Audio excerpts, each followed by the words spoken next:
समस्या गंभीर है और उसी गंभीर समस्या को के संज्ञान में हमारे मंत्री महोदय जी माननीय भूपेंद्र यादव जी के संज्ञान में ये बात आई। सभी कार्यकर्ताओं ने उनको अवगत कराया और पिछली 21 तारीख को जो दिशा की बैठक हुई उसमें उन्होंने कमिश्नर नगर परिषद नगर निगम अलवर को निर्देशित किया कि आप गुरुवार को सुबह 8 बजे मौका मुआयना करें और मुझे भी कहा कि आपको भी वहाँ रहना है। सभी प्रमुख कार्यकर्ता भी रहे, गांव वाले भी रहे और उस समस्या को मैंने बड़े बारीकी से अध्ययन किया। हमारे एसडीएम साहब, तहसीलदार जी, हमारे आयुष जी, नितिन जी, प्रधान जी और रामगढ़ प्रधान जी, सभी लोग वहाँ मौजूद थे गणमान्य। सबकी हमने राय भी ली। उसमें कई चीज़ें हैं, एक्चुअल में तो ये कोरोना काल से ही इकट्ठा हुआ पड़ा है और ये पिछली सरकार ने इसको सही तरीके से डिस्पोजल नहीं किया और जैसे ही अब हमारे संज्ञान में, हमारे मंत्री महोदय जी के संज्ञान में आया तो उन्होंने इस कचरे को ट्रीट करने के लिए, इसको डिस्पोजल करने के लिए दिशा निर्देश दिए और ठेकेदार जो पहले काम कर रहा था उसने काम नहीं किया सही तरीके से और उसको ब्लैक लिस्ट करने के भी निर्देश दिए गए। वो कार्रवाई भी चल रही है। फिलहाल हम उसमें पानी टैंकरों के माध्यम से, फायर ब्रिगेड के माध्यम से और डायरेक्ट पाइपलाइन भी एसटीपी प्लांट से डालकर हम करने जा रहे हैं और सब ने यही निर्णय किया है। और गाँव वालों से मैंने हाथ जोड़ के निवेदन किया कि थोड़ा सा धैर्य रखें क्योंकि कचरा बहुत इकट्ठा हो गया है।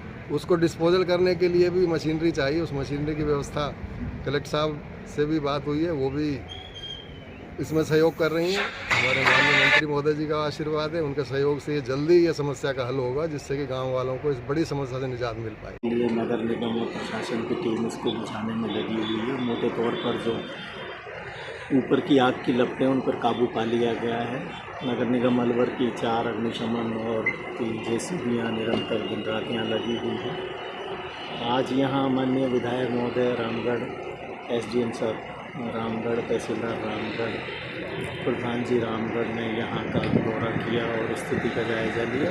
मुख्य रूप से 2-3 सुझाव सामने आए हैं कि कुछ तो पानी के टैंकरों की संख्या बढ़ाई जाए। एक ये जो मलबे के नीचे दबी हुई आग है इसको भी जेसीबी या रोलर की सहायता से इस तरह से किया जाए कि हवा के तेज़ होने से ये आग ना भड़के। साथ ही पीछे जो एसटीपी का पानी आता है उसका भी इस्तेमाल इस आग को बुझाने में किया जाए और इसका कोई स्थायी समाधान, चूँकि जो पूर्व में यहाँ फर्म थी उसका तो टेंडर निरस्ती के हमारे प्रयासों से और माननीय विधायक मंत्री महोदय के प्रयासों से वो टेंडर निरस्त हो गया। MNIT इसका थर्ड पार्टी मूल्यांकन करे। सतीश भाटिया चैरिटेबल ट्रस्ट द्वारा 30 अप्रैल 2025 को आँखा तीज के शुभ मुहूर्त के दिन सर्वजातीय निर्धन वर्ग की कन्याओं का निशुल्क सामूहिक विवाह समारोह का आयोजन होने जा रहा है। सतीश भाटिया चैरिटेबल ट्रस्ट का मुख्य उद्देश्य बाल विवाह रोकना, दहेज प्रथा से मुक्ति दिलाना और गरीब परिवारों की कन्याओं का निशुल्क विवाह करवाना है।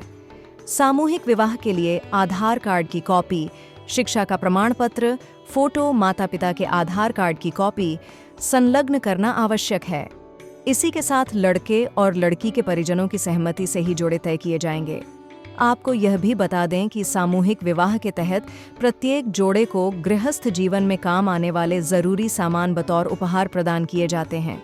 इसके अलावा वधू पक्ष द्वारा पंडित सूची अनुसार फेरों का सामान, वरमाला एवं पंडित की दक्षिणा वर पक्ष द्वारा जीप घोड़ी का किराया अलग से देना अनिवार्य है। सामूहिक विवाह स्थल श्री सार्वजनिक गौशाला, स्टेशन रोड, अलवर। विवाह समय दोपहर 12:15 बजे।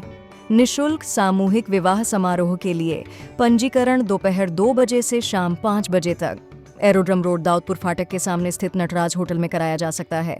अधिक जानकारी के लिए दिए गए नंबर पर संपर्क करें।